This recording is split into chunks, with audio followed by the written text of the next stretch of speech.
Good evening, guys. Welcome to the United Stand. I'm your host, Jay Daly. Manchester United 3, Burnley 1. It's the old cliche, gentlemen, a game of two halves. First half performance, I would give a solid 7 out of 10. 3 goals, 1 conceded. Second half performance, for me, it resembled a training game. I give 4 out of 10. It was basically tippy-tappy football, going through the motions, conserving energy, because this team simply are not fit enough yet, in my estimation. However, a win is a win, and a badly needed 3 points against a Burnley that in the recent past had been somewhat of a bogey team. So I take a win at home to Burnley every day of the week. Jordan, sir, I'll come to you first. Right now, Twitter is exploding with the news that Scott McTominay is an absolute baller because he got man of the match. He was decent in the first half. He scored a goal, set up Ronaldo, put some tackles in, and full of credit to you. And for tonight, Jordan, I would give him his flowers. But until he does it for 20 games consistently between now and May, I don't know about you, Jordan, but I'm not going to sit here and jump on a Scott McTominay bandwagon. How do you feel about that, Jordan?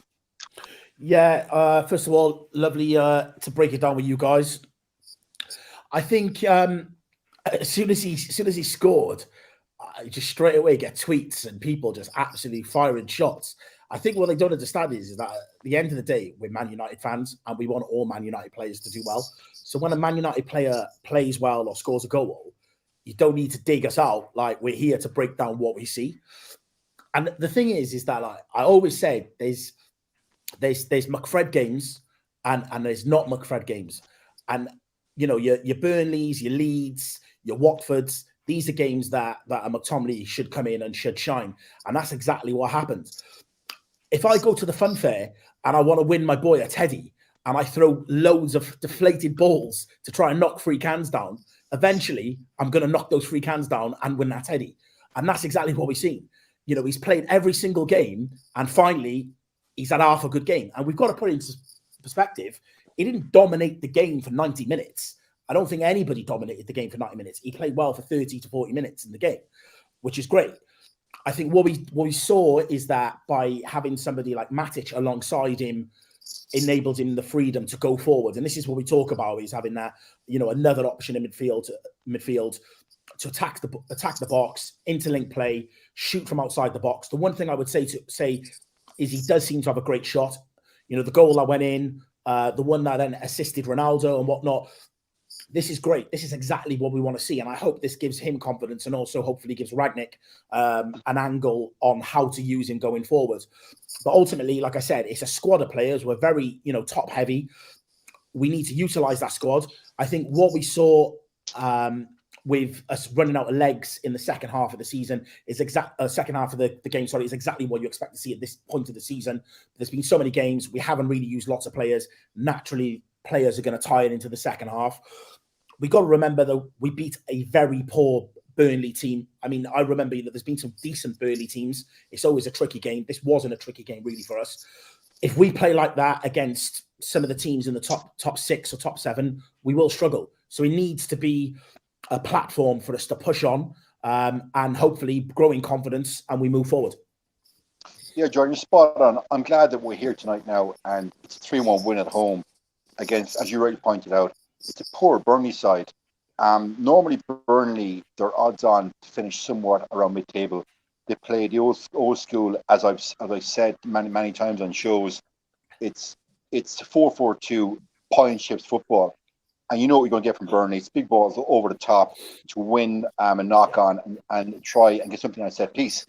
But Alex, to Jordan's point, how important tonight was the fact that Scott McTominay could actually play the box-to-box role, which I agree is his best role.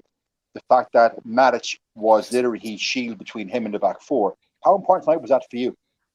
Yeah, 100%. It was really important, and it's definitely his best role. We see it quite often in the past, like that Leeds game where he was bombing forward, and then he got a couple of goals in that last season, and it really does play to his strengths. It just shows that just getting a new holding midfielder, if we get one in January, can really help players like that. But overall, I thought he was decent, and yeah, had a good game, and yeah.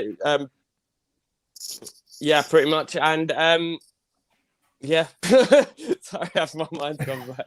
No, it's okay. I think yeah, I completely agree with the like not going overboard. I tweeted at halftime like, why can't he play like this all the time? And it is only one game, but I think likewise you guys are a bit harsher because I think he did play really well. I thought he was probably my man in the match as well. As I said, both George and I agree. We'll give him his flowers for tonight. However, one day of sunshine definitely does make a summer. The goal that Scott scored, the first goal, he took it well, but it was fortuitous on the fact that Ron's first touch let him down, and he was just about to swipe and shoot himself, and Scott jumped in. Great finish. I give him credit. And you see as the game went on in Matomele, his confidence grew. He was pushing forward, and he was snapping a player's heels every chance he got. So far tonight, he was decent. He was a solid 7 out of 10. No more, guys. He was 7 out of 10. Yeah. But that is he did that one good dribble as well. It was really good. But listen, as Roy Keane would say, he did his job. He was doing his job. I want that week in, week out. That's it, lads. You know, let's not go crazy here. Yeah. I think how Burnley play as well kind of invites him how he can bomb forward and then like get into those sorts of positions. If you're against anyone like half decent, it's a lot harder to like not have to worry about pushing forward and stuff. And obviously with how Matic plays, it does help give him that platform to build on and then bomb forward. But exactly that's my point. There are games where a setup for somebody like a McTominay to do really well. Leeds, Burnley, your Watfords, exactly that point where he can crack on. And he doesn't have that threat coming the other way. But against the top 6-7 sides in the Premier League, it's not going to happen, and we're going to get found out. What did you guys think of the team selection when it came up? I liked it, but I saw a lot of it. I put a tweet out saying that I really liked it, and then a lot of people are like, "Are you high? Are you serious?" Because to be fair, when I said that, I could assume that everyone was complaining about Wan-Bissaka coming in for Delo and things like that. But in terms of the front four of Cavani, Sancho, Greenwood, that really excited me, and I think it now does because I thought both of them played decent, although Henry and Martinez were criticising Sancho after. But I mean, he wasn't like outrageously good, but I thought him and Greenwood both had a good game. It does bring in that they brought up the fact of like, do they play better without Bruno? But you have to think, if we actually stick with this formation, where do you actually play Bruno? Because I feel like it works better when you have those like players that can drift wide. And I think with Pogba, I know you don't like Pogba, Jay, but like when he comes in, he's capable of playing in that wide role because we saw him in the 4-2-3-1 playing out wide. So I think he could play in that role. But with Bruno, we see him struggle out wide for Portugal, and then. For United, it's been a bit hit and miss. He's been good in the Champions League, but not so good in the Premier League this season. So, what do you guys think? Do you think that he could potentially like play him like if it is like how it's like a 4-4-2, how you could have him as kind of like a second striker, but as like a little bit deeper of it, and then you're basically back to the 4-2-3-1 then. But you know what I mean? I think it's a very interesting conundrum there tonight that the first half. Okay, again. We have to preface this with it's Burnley, and it was a poor Burnley. We're not playing Chelsea and Arsenal or Spurs. We're not playing one of the top 6 teams. But I did like, and I'm almost calling out for players to work harder. Simply work harder, track back, and cover the space. And I felt tonight on both flanks, Sancho and Greenwood did that, and they did it very, very well. And tonight, I can't fault either Sancho or Greenwood. I feel that when Bruno is playing, and I've made no secret of my love for Bruno, I have given plaudits on the show many, many times. But when he is pressing or chasing back after a lost ball or a second ball, he looks like a bit of a headless chicken. But that goes back to the fact that I don't believe Bruno has had any coaching since he was signed for Sporting Lisbon 2 years ago. Yeah. So it's a case of in 3 months' time, maybe you will see a better Bruno Fernandes. And I read today, again, I can't remember where, because no more than yourselves, guys, you read so many articles, it's impossible to remember the source. But the sporting director of Sporting Lisbon said that Bruno Fernandes' best position isn't a 10. It's actually a deep lying 8. Mm-hmm. So I'd be up for actually playing, and wait for this, a Bruno Fernandes beside a Donny van de Beek or a Matic in that midfield and see how that works and keep the wide players right now as they are. I think it's worth looking at that personally. Yeah, I definitely would love to see that. I'd like to see it with a proper CDM that's actually got legs and can be a bit more mobile than what Matic is. But yeah, definitely that's something we should look at. I think when that team came out, I had a lot of questions. I wasn't totally against it, but I just had a lot of questions. I wanted to see what the thought process was, and I think I listened to Mark's watch along for a bit when the team came out, and he made the point that the team was set up to counteract the height and the physicality of what Burnley would be. And that then confuses me, because that then brings us back to, the whole Rangnick philosophy of what he's trying to impose on these players and this squad. Has he just given up? Has he just gone, they're not going to get it? It's a results-driven industry, and I need to get the results here and now and get us to the summer. Because I think we were all expecting, especially after the start against Crystal Palace, we've seen a really dynamic 30, 40 minutes and thought, right, okay, well, this is what we're going to be getting. And we haven't really seen that since. And I know we're saying we played well today. I think we played well, like I said, for 40 minutes. But I don't think in the second half it was anything special. And I think we just coasted. And this is what I'm saying. Like, if we play like that against the team that's got a bit more about them and a bit more confidence, we could potentially struggle. So, yeah, that was interesting. I think that the Donny van de Beek not starting, given the fact that Bruno was out, I think that really, really does put the final nail in the Van de Beek coffin. Don't be surprised if in the next week, 10 days, we start hearing heavy links to other clubs and there's a thought that he will move on. I think the fullback change I understood. For me, I thought Shaw played well. I would like to see Shaw one side, Delo the other side. That's what I would like to see. I don't think that we play Shaw and Wan-Bissaka, Telles, Delo, but I'd like to see them intermixed. I don't think that needs to be set, but it seems to be set in stone at the moment, kind of thing. So that's something that I'd like to see. I thought Sancho showed glimpses, and I just really want him to believe in himself more. Like, he just had this arrogance about him out in the Bundesliga where he picked the ball up and he knew it was going to end in a goal or end in an assist. And I just feel like at moments he shows that. He drops the shoulder and he looks dangerous, but it's never a consistent with him. And I just really want him to believe in himself and hopefully grow into it. He definitely seems to play better at home than he does away, with the fans behind him and whatnot. But yeah, that's my thing is Rangnick giving up and just going for counteracting the opposition that we're playing for that game. I want to discuss the reintroduction of Luke Shaw actually at length, guys. So I'm going to part that for a second. But what I want to go into here is the Donny van de Beek. I know we've given Donny van de Beek a lot of airtime. I tweeted today, Donny van de Beek, it's now or never. And based on tonight, I think Donny's gone in January, guys. I know we've all been championing Donny van de Beek. We all want him to play beside a Matic. And when that team session came out, I thought, okay, that's it. Donny's done. It's done. Yeah. And if we were to play that slow combination of Scott and Matic against one of the bigger teams, we'll be overrunning midfield because there's no legs in that midfield.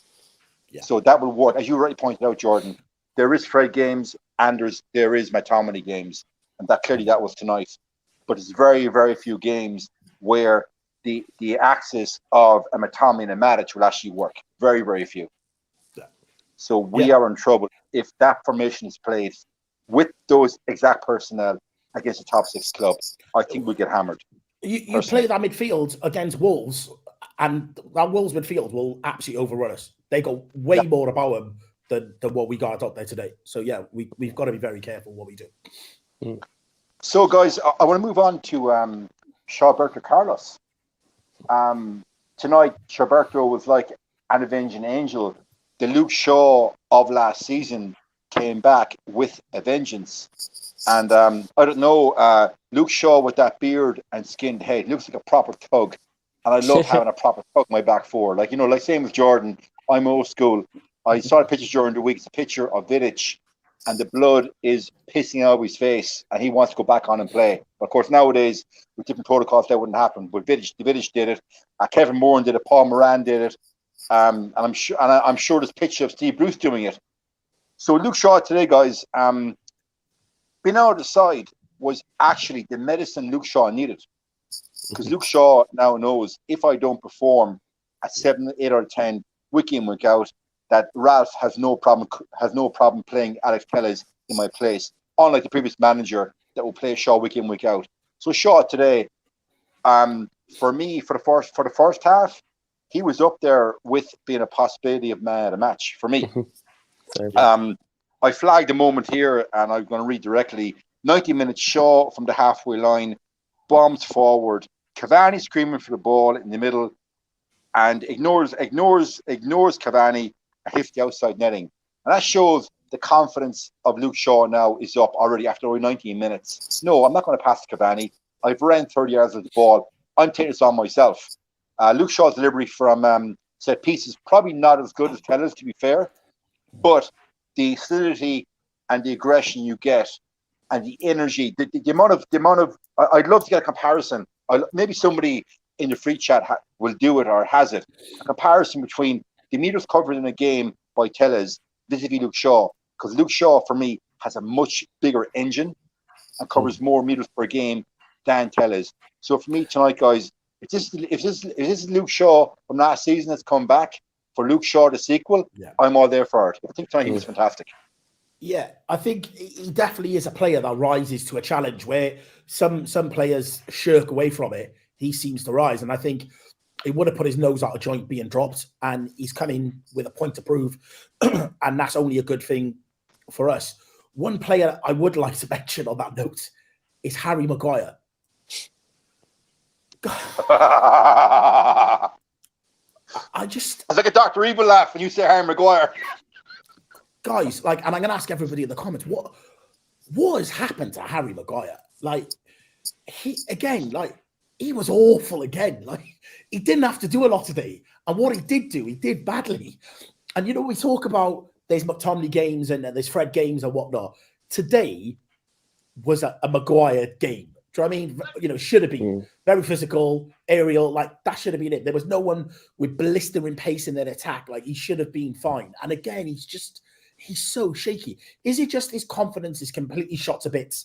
He needs to be taken out, an arm put around him, or is he done, guys? Because I've lost it with him. I don't know where I'll let Alex go.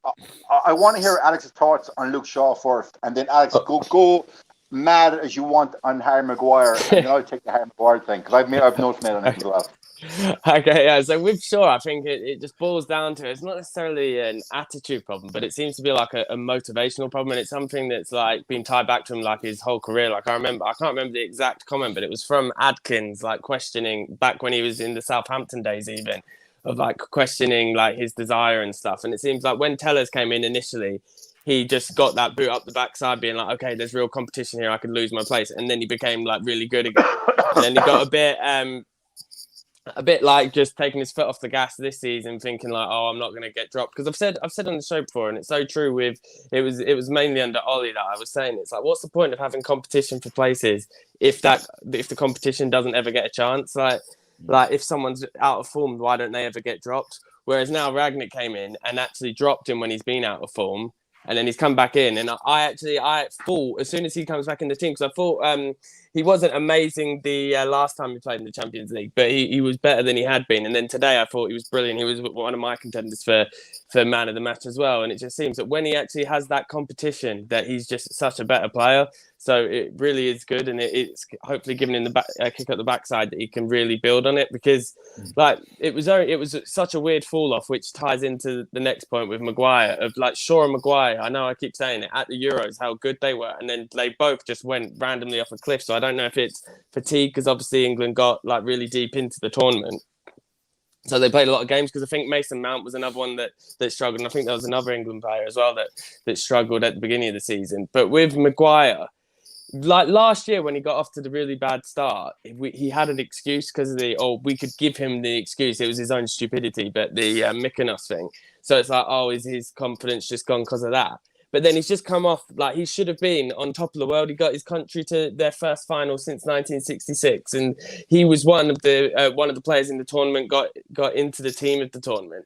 And then it's like, he hasn't been injured or anything, and his form has just gone absolutely off a cliff. And I think he is like a massive, massive confidence player. And it's like, when he has like a little blip, it takes him so long to like get back into the swing of things. Like last season with the Mykonos thing, he was so bad, and then around, was it like December time, he started getting a lot better. And so hopefully that will happen this season, because we have the conundrum of him being the captain, him costing 80 million that we always discuss. He won't get dropped because of that. We've shown Ragnick has shown that he's a lot more strict with dropping people. One person that we should talk about afterwards, by the way, is Rashford not even getting on the pitch at all. So he's shown there with Rashford that he will drop people. Like Rashford was, in my opinion, awful last game, and then so he didn't even get on the pitch this time. Whereas Maguire, it's like he's been poor now for a while, and that was under Ollie and under Ragnick as well. Like Maguire's a big key part of the reason Ollie lost his job in the end. So I don't know what it's going to take to drop him. He's not going to get stripped of the captaincy like everyone keeps asking for, but he needs to be dropped when he's out of form. Alex, on one of the very first shows that we did together, probably 13 or 14 months ago, I said that Harry Maguire and Victor Lindelof were the rocks that Solskjaer would perish on. That Maguire was the legacy signing, 80 million signed by Solskjaer, and they would not drop him ever. Yesterday on the show with Beth and Adam, I espoused a theory that maybe, and again, it's my theory. I don't have any basis of it. It's my own theory. That maybe Maguire having his contract. Once I'm captain, I can't be dropped, because successive managers now haven't dropped him. He has been the antithesis of a captain. I would argue he's the worst number 5 to play for this club since Prunier. Remember him, Jordan? Prunier? I most definitely do. Prunier. So he's the worst horrendous. Number 5. Yeah, horrendous. 80 million, but I guess 80 million pounds, guys, these days doesn't buy you a whole lot. Like a moment in the 33rd minute where I've written here, buy save Maguire as he's outmanned by Wood. And there's 4 occasions in that game where Wood literally outmuscled and outmanned Maguire. Now Maguire is 6'4", 6'5", right? I also said here, Trajkovski embarrassed Maguire despite being 3 inches shorter and at least being 3 inches shorter at least one time per encounter. So if you are a big lad and you're a centre half, surely the one and only thing, if speed is an issue for you, if mobility is an issue, if tracking back is an issue, well, surely the one element of your game you're good at is to win the physical battles. Now, we flagged last year, guys, on many shows that on set pieces, Maguire attaches himself to the smaller centre forward. He never goes for the bigger, taller centre forward. And we've all said here and slagged off Lindelof, and I've coined the phrase Lindelof because Lindelof gets bodied by the big centre forward because Maguire always goes for the smaller guy. So for me, gentlemen, and I'm going to say it point blank, I've said on Twitter enough times, Harry Maguire is a coward. He's a coward. But listen, he's a club captain. He's a club captain. That's an issue, Jordan. You should. There's a couple of things about that.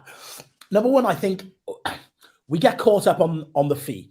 The fee isn't his fault. That's a victim of the fact that, you know, he's English tax, Man United tax. He just come off a great tournament from England, and people knew we were desperate. The Van Dijk price sort of set the tone, Leicester Marcel, so on and so forth. Having said that, the player that we see week in, week out is not the same defender that was playing at Leicester, and it's not the same defender that plays in an England shirt. This is why I said the other day, maybe he should retire from playing for Man United and only play for England. The other option is... People call me harsh, Jordan. No, people like Chandler calling me harsh. Right. The other option is Southgate gets a move to a Prem club and believes in Harry Maguire because that's his guy, and spends money on him and signs him. That's the other option. I look at him and I actually think the pressure of playing for Man United is too big for him. Because when he plays in a Leicester shirt, when he played in an England shirt, he's a completely different player. He looks absolutely shot to bits confidence-wise. The goal we conceded today, Aaron Lennon running at him, naturally, as a defender, you show him onto the weaker foot or you shut him straight down. I was a defender myself, centre-back. So I know that's the position I know. You used to call me Black Stam. That was me back in the day, guys. That's what I was about.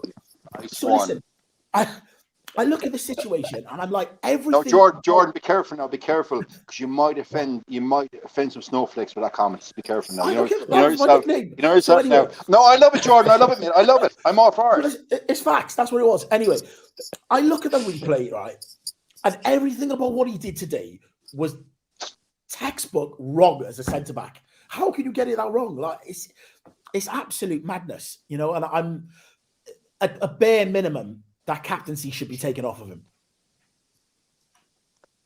Yeah. However, here we are now. Ralph has had 4 Premiership games. Eric Bailly was called back literally at the gates of the airport to come back and provide cover this weekend. And we know it was primarily because Varane, the last game, he was awful ring rusty, and Victor Lindelof dealt with COVID, so Boy had to come back and play. And ironically, the fact now that Boy has gone off injured, maybe he won't be able to go to the African Nations Cup. Maybe he might actually be able to hang on to Boy by default, and that might put a little decision in the mix then for Ralph singing, hang on a second, Boy, okay, I know the first goal, Boy's touch did lead to the first goal, but as you pointed out, Jordan, and I'll give you 100%, the way Maguire tried to defend Aaron Lennon, it was under 14 stuff. If I saw an under 14 team do that, I would be screaming my head off. I would go crazy. So Boy was there for the first goal, but in Boy's defence, he did save Maguire a couple of times tonight. So it's a point now, guys, that you'd almost rather to bring in Phil Jones instead of Harry Maguire. And that's saying a lot. That at least with Phil Jones, at least Jordan, with Phil Jones, you know exactly what you're going to get. He's shitting the ball. He's slow, right? But he will win your physical battles for you. The weird thing is, it's like how we say like the competition and getting dropped and stuff like massively motivates Shaw. I think with like Maguire's personality, and it's not a good trait to have, but that I feel like if he's dropped, his head would go even more. And when he got his other chance, like how Shaw grasps his chance and it makes Shaw play better. I feel like with Maguire, he'd then be too worried about like making a mistake, and it would make him make even more mistakes than he's having at the moment. And that's what they're trying to think of, just play him through this awful form. But Alex, he has been played through awful form now so many times over. I agree. I'm just saying that's probably what their thinking is. No, but listen, I take your point, and it's a very valid point. However, surely there has to come a time in any sport where the manager has got to make a call that, okay, this guy's worth X. I got to park the price. I got to park the nationality thing, because let's be fair, him being English is a factor. If Harry Maguire was Irish, Spanish, Portuguese, American, or whatever, he would have been dropped long before now. Let's call it a spade a spade. The English media would go into meltdown the day Harry Maguire is dropped or stripped his captaincy. You know full well how it'll go. And I reckon that is why managers haven't dropped him, because they're so afraid of the media backlash if they do. And I think that's a huge issue.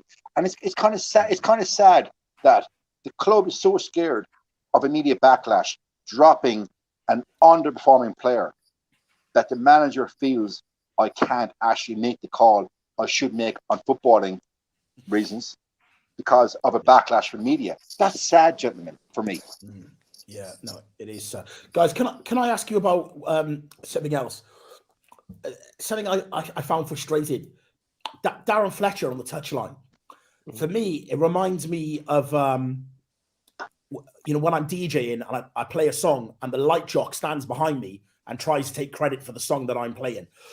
Like, what is he doing?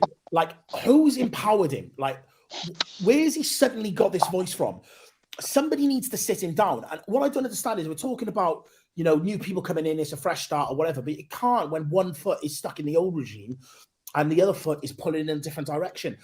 Like, I think it was it that was being brought on.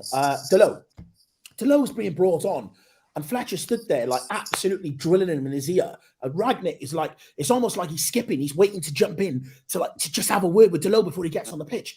And Fletcher's absolutely like driving information into him. And then eventually Ragnick sort of gets a word and then Delow goes on. We've got to clear that situation up because it isn't right. Yeah, that's an excellent point, and I'm actually glad. I'm glad you raised it, Jordan, because I actually would have missed that one and probably wait till another show. But we'll do it right now. We've plenty of time. Like, his role is technical director. Yeah. Now, correct me if I'm wrong, but I don't know a technical director of any other football club in the world that is on the sideline and giving instructions to your substitute is about to come on. I don't get it. Has Woodward and Arnold or any of the higher ups from Radnick simply told him that you have to use Fletcher, you have to use input? Because surely, if you're a manager of new club, new philosophy, new tactics, blah blah blah blah blah, you do not want any of the old guard, the failed old guard. Let's call it a spade here, gentlemen. The failed old guard to be standing on the sideline. I don't get that at all. That's a new one for me. Alex, what do you think? It's weird because he wasn't really doing that under Ollie either. So I don't know if it's because maybe we're just short-staffed at the moment with the coaches. We're in, with McKenna and Carrick leaving, or what it is. But it is really weird, like you said. He's the technical director. I don't really know what that job entails, but I'm pretty sure that, like you said, the other club's technical directors aren't on the touchline. So it is a really weird one. I don't know if he has like any coaching badges, but I have seen him now. He is helping with the training session. So I don't know if now being a coach is actually part of his job, because obviously it wasn't with Ollie, but it seems to be with Ragnick because he's in all the training photos as well. Yeah, unless there's been a change of role that the club haven't told us about or whatnot. But you're right. Under Solskjaer, he activated ghost mode. You never seen him. He didn't have a voice. If Ragnick couldn't speak English and he was translating, you could understand why he was there. Ragnick speaks better English than him. So I don't understand what is happening there. And like I'd love the club to come out and be like, well, actually, there's been a change role and this is what Fletcher is now doing. Because at the moment, today, I don't know why, but it really wound me up. He was the annoying light jock behind the DJ. Mm-hmm. I don't get why. This is like when journalists always ask like just generic cookie cutter questions. Like you'd think, because I've heard pundits talk about it as well before about Fletcher, but the journalists never ask him about it. Yeah, because let's be fair, guys. Under Solskjaer, Fletcher was a ghost. Yeah, you never heard of Fletcher. You never saw him on camera. But since and I think it started off with Carrick's first game. Fletcher was on the sideline with the earpiece, like as you point out, Jordan, the ubiquitous light jockey in the backdrop taking credit because you've just done a bang over mix. Yeah. And now Fletcher is literally giving instructions to the substitute, and that is the job for me of this assistant manager, the head coach, or the manager of the club, which, as my understanding, Fletcher is neither right now, unless there has been a combination of roles for Fletcher that we are not privy to. Yeah. Gentlemen, I want to move the conversation on. Tonight, up front, we had, I think we'll all agree, our preferred combined strike force of 70 years of age.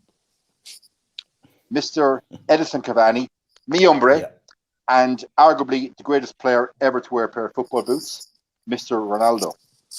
Ronaldo tonight, put through early on by Scott. He got onto the ball, and 9 out of 10, Ronaldo scores that goal. He does get his tap in later on in the game, but Ronaldo for me tonight, he should have had a hat-trick. I don't know your thoughts tonight, Ronaldo. I felt Cavani, my view of it, Cavani was coming into midfield an awful lot, looking for the ball. Because the midfield were not supplying him with passes at all. So he came ball hunting for me an awful lot tonight. I don't know how you view it, guys. Yeah, first of all, I agree. On another day, Ronaldo could have scored 3 or 4, and I hope he had, because I got him in my FPL team. And I need all the points I could get, Jay, as you know. But we're neck and neck, baby. We're neck and neck. Cavani, I actually didn't think he had a great game. I thought he was missing at certain moments and wasn't great. I think the sad thing is, and I'm not sure if you guys seen it, I wasn't watching on Prime, I watched it on beIN, and they showed him at the end, and the way he clapped the fans, to me, looked like a goodbye. I'm not sure if anyone in the comments seen that. It wasn't just like a clap off. It was just more of a sort of, thank you kind of thing, which I hope that isn't the last that we've seen of him. Where the flip side of it is, when Ronaldo got substituted in the last couple of minutes, he looked absolutely peed off. But again, even when winning, he still didn't acknowledge the fans and clap them off. And I don't know why it wound me up. But I'm like, you're the greatest player of all time. We absolutely idolise you. We sung your name when you play for another club. Just clap the fans off. Just acknowledge the fans. And that's it's a really pet hate of mine about Ronaldo. But yeah, that we've been crying out for that, especially you, Alex. I remember you said it, a long time ago. That was the front two we wanted to see. I remember I saying it as well, and people were like, "Oh, it never worked. They never play him." It could work, but I just don't think Cavani had his greatest game for us today. Yeah, I'd agree with that. He was a bit anonymous. He had that one really, really good chance that they flagged offside, but he looked onside to me, and he probably should have buried it, although it was a really good save as well.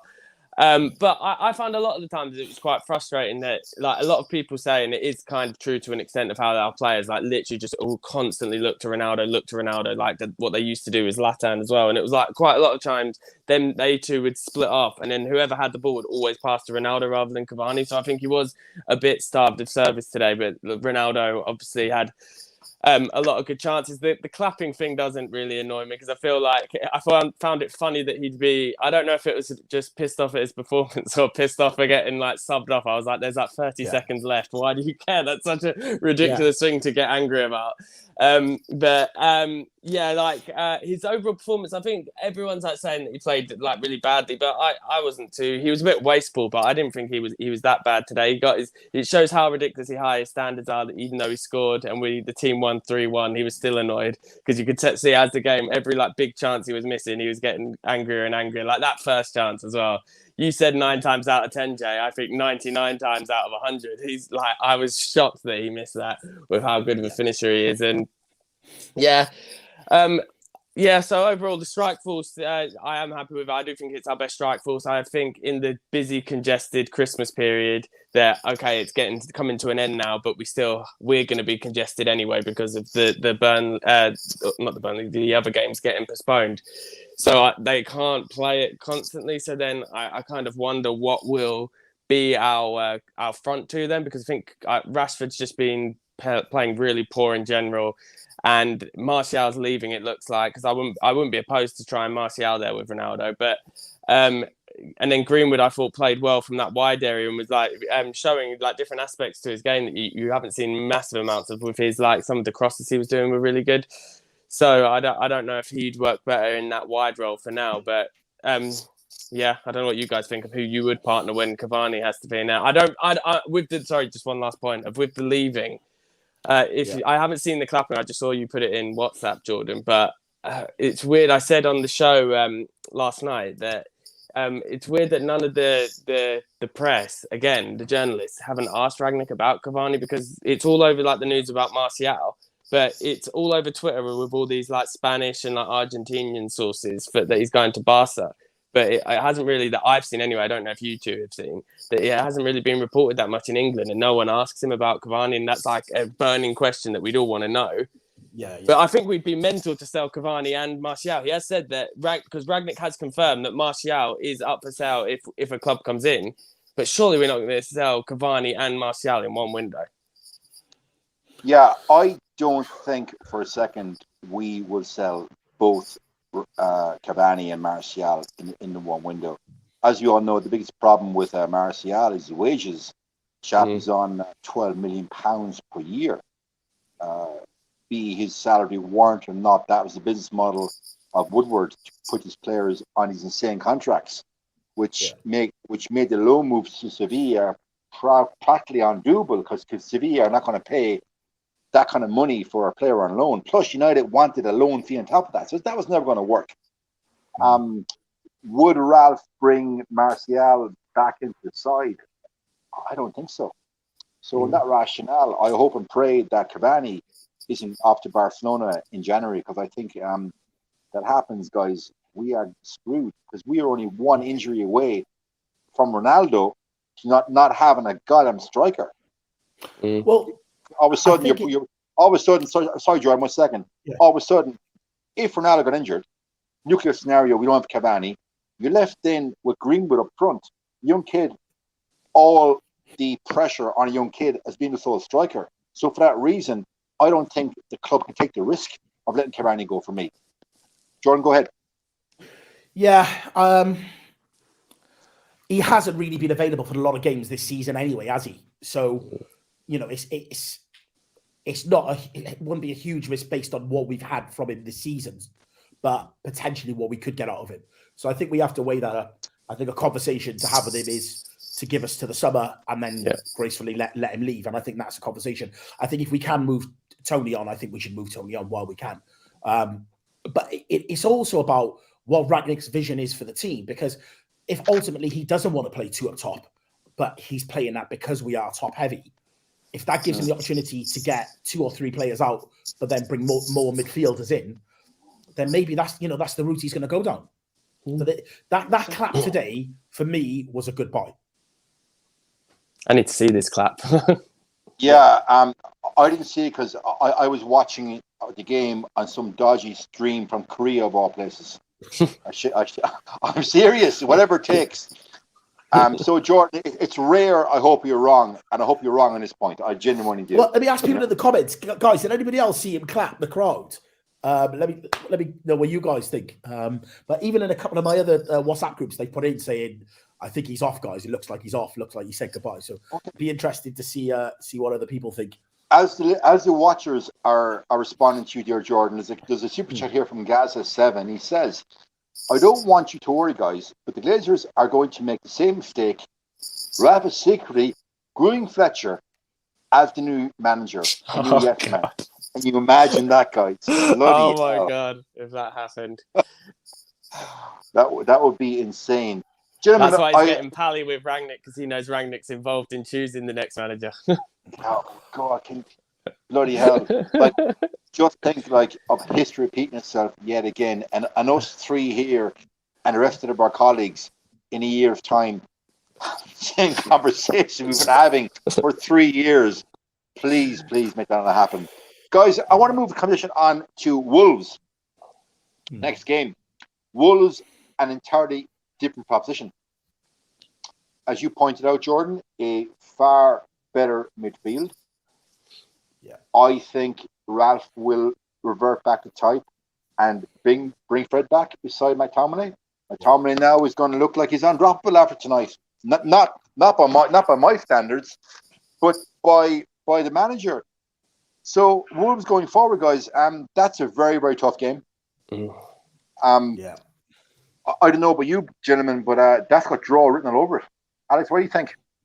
It is a very tough game. We always seem to not bring a high game when we play against Wolves. There's been so many boring games because of their play style and stuff. But they started off a bit dodgy at the start of the season, but I think they have actually developed under their new manager, and they've become really decent. Jimenez isn't the threat that he once was, or I don't want to jinx it, but he's always he's always a player I before the injury I admired so much, and I was hoping, because we were linked to him before, and I always thought he was such a brilliant player. But overall it's a massively hard game, and today we did actually create a lot of chances against Burnley, but we haven't really under Rangnick created like that many chances. And Wolves are a very difficult team to break down, even for the likes of like City and Liverpool, Chelsea, teams like that. So it will be a really hard game. Is it at Old Trafford or is it at Molineux? To be perfectly honest, right now it's almost 11:30. I don't know. It's been Old Trafford. honest. Old Trafford. So Okay, that does change things then, because it seems No, so far under Ragnar we're playing better at home. So if we win, it's not going to be like it's not going to be. Oh, is it New Year's Day? Oh God, watching that hungover. It's not New Year's Day. It's not New Year's Day. Sure. It's Monday. Okay. That's yeah, not it's brilliant. on Monday. Okay. That makes it better that it's at Old Trafford, but it'll be a cage. There'll only be one goal in it either way, I think, or a draw, like you say. That it's not going to be like a smashing performance, I wouldn't say. Jordan, your thoughts on Wolves? Yeah, it's never an easy game. Any team that is good in midfield, we always seem to struggle against, and I think McFred will come back in. What's quite ironic is Van der Beek's best game for us, I think, was against Wolves at the end of last season. So I'd love to see a Matic and Van der Beek, because that's when we played then. But Matic is not playing 2 games in 4 or 5 days. There's absolutely no chance. He's put his kneecaps on ice. So I'd still like maybe to see a Fred and Van der Beek in there, but it's not going to happen. The midfield battle, I think, will be key. And yeah, I know you're saying about Jimenez hasn't had the best of season, but mate, the gingerbread man versus Harry Maguire right now would probably score. So no games straightforward. But I'm hoping, good momentum. Interesting thing that Ragnick's picked up 10 out of 12 points, which I think is something that is ignored. So yeah, good momentum going into the Wolves game. Couple of days rest, and hopefully, we can pick up 3 points. Like you said, Alex, we're definitely playing better at home than we are away. So that gives me a lot of optimism. Which is the antithesis of last season, where we played better away than we did at home. So there you go. Guys, I just want to round off with all week we've all been monitoring our Twitter accounts, and the stories coming out of Old Trafford have not been, we'll say it, the most complimentary to our playing staff. They don't like having to stay until 5 o'clock and having to drive home in the dark, apparently. And they're also not big fans of the canteen being rearranged from 4 seats to 2 seats. And there's been a lot of disquiet, apparently, from players that Harry Maguire, and I don't want to keep harping on about Harry Maguire, but the quote was that he has been subdued in a dressing room since Ronaldo came on. I didn't know Maguire even had a voice in dressing room to begin with, let alone become subdued. If the man became any more subdued, he needs subtitles. So, Jordan, your thoughts on the stories that have surfaced all week regarding the players and their attitude towards the new training methods, and basically throwing the toys out of the pram because they're getting miffed that having to stay till 5 o'clock. 5 o'clock, Jordan, imagine that, having to work until 5 o'clock in the day. Surely not. Yeah, I used to work into 5 a.m. guys, so again, no sympathy for me. I think the beautiful thing about Ragnick is that when he makes a decision or comes out with something, he can explain the reasons why he's made that decision. And I think under the previous management, there was a lot of decisions that were getting made, substitutions that were getting made, and we were like, what is the thought process? And there was never an explanation. So the thing about the change of seating, to me, makes total sense. I work in the hospitality industry. We're trying to limit the whole COVID spread. We've reduced tables of 10 to tables of 6, tables of 4, so that if somebody's infected, they're spreading it to less people. That's what they've then done in the canteen. That's where the players are mixing close together. They've reduced the seating in order to minimize the spread. Makes total sense. If people are not happy about that, deal with it. This is the 21st century. We've got to manage. So I'm totally fine with that. The thing about the training, he's obviously come in and said, right, we're going to do training sessions in the evening, because actually majority of our games at the moment are actually in the evening. So why do our training first thing in the morning? It's all about getting your mind right at a certain point of the day. So we'll do our training in the evening, so that when we play our games in the evening, you're used to working out at that time. Again, to me, makes total sense. You're paid to do a job, so do your job. Do your job. If that's what your boss, your manager wants you to do, then that's what you do. You don't then go and leak it to the press. And it's really unfortunate that, you know, we in this day and age, these things are getting out, and it's been happening for such a long time. And a club as big as Man United should be able to sieve out who the hell is leaking this information. I mean, look at Colleen Rooney. She was able to work out who leaked it to the press. Why can't we? So again, these are just things I'd love the club to get on top of. We're the biggest club in the world. Find the mole and squash the mole. Well, clearly, Colin Rooney's Sherlock Holmes instincts are far better than the club's instincts. Your thoughts on the leaks, Alex? I'm thinking if I'm club captain and I've got players leaking stuff to media, I'm going in, locking the goddamn door and cracking heads together to find out who, and nobody's leaving until I get a bloody answer. Yeah, it's never a good time when you have a rat in the dressing room, especially like after like such a short amount of time as well. It's like you'd have to think it must be someone that isn't like playing that often or something like that, because otherwise it just makes no sense. Or you could then say, could it be someone that loved Ollie, so that's why, because they're bitter about that happening. But it isn't a good sign. But I personally love it that he's got them doing this, because they're just so over pampered and stuff. This is the type of as long as they don't then suddenly down tools because they think he's pushed them too hard, and then just down tools and get rid of him, because they know he's got a long-term contract. They can't really do that. But in terms of like how long he's at the club for, but they just need to get with the real world. I was thinking the other day about it, like when it was all coming out, and then we just had that performance against Newcastle. I was like, they've just become like such an unlikable bunch at the moment. It's like. Yeah. It's just so depressing that they're like that, and it's the fact that it was like unanimous. Like it takes a lot to unite the fan base at the moment, but I think everyone was united in just like eye rolling at them and like saying how pathetic like some of the stuff is. And it's like how like with the thing with the tables as well, it's because it's like very like clicky and stuff, and they're trying to eliminate that. But we knew that anyway. Like you have all the cliques, like the Portuguese and Brazilian guys together. I guess the English guys are all together, things like that. But it is something that hopefully Rangnick can sort out. I think he gives like the perfect blend with like his criticism. I said about it the other day that like Mourinho was too hypercritical stuff and like throwing people under the bus.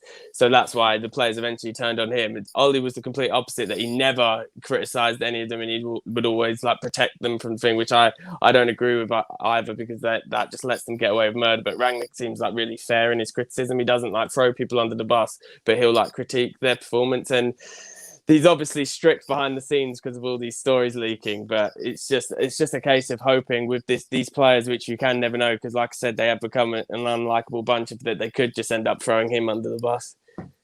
Alex, you're right. They have become a very unlikable bunch. Two of my favorite phrases are loose lips sink ships, and what happens on tour stays on tour. And these guys need to cop themselves on. You are a bunch of grown men. You're highly paid to do a job you, I, Jordan, every one of us watching here tonight would give our right arm to do. And we weren't good enough. All of us are, boyhood dreams play for United, but none of us are good enough. Let's be first. Now we talk about it instead. But the players need to cop themselves on, put on their big boy pants and do their goddamn job. And tonight, we saw it for the first half. And second half, they again ran out of steam, because simply, for me, they are not fit enough, because they are adapting to a new regime, new training methods, because they have had 3 years at a holiday camp, doing jumping jacks, doing ring a rosy, line dancing, and playing five-a-sides. And now they've got to put in some hard goddamn work, and a lot of them are not able for it. And Ralph will weed them out over the next few months. There's a super chat here I want to finish off on. It's a guy called Michael Steady for $5. When we got Maguire for 80 million, I thought it was a 30 million English tax. Now I realised it was 80 million English tax. Scott needs the CDM beside him so he can push. Fair enough. So, guys, if I don't see or hear from any of you over the next couple of days, I want to wish you a very happy 2022. And it's been a personal pleasure to work with you for the last year. Happy New Year to you as well, mate. Yeah, Happy New Year. Happy New Year. It's been an absolute pleasure. Great year on the United Stand. Look forward to 2022. Yeah. So, guys, click, like, and share United Stand. As we always say, it's your channel. We're here for you. You may not always agree with what we say, but what we say is said with complete and utter honesty, and it's unfiltered. And thanks for your support in 2021, and look forward to doing many, many more lives for you in 2022. Good night, guys.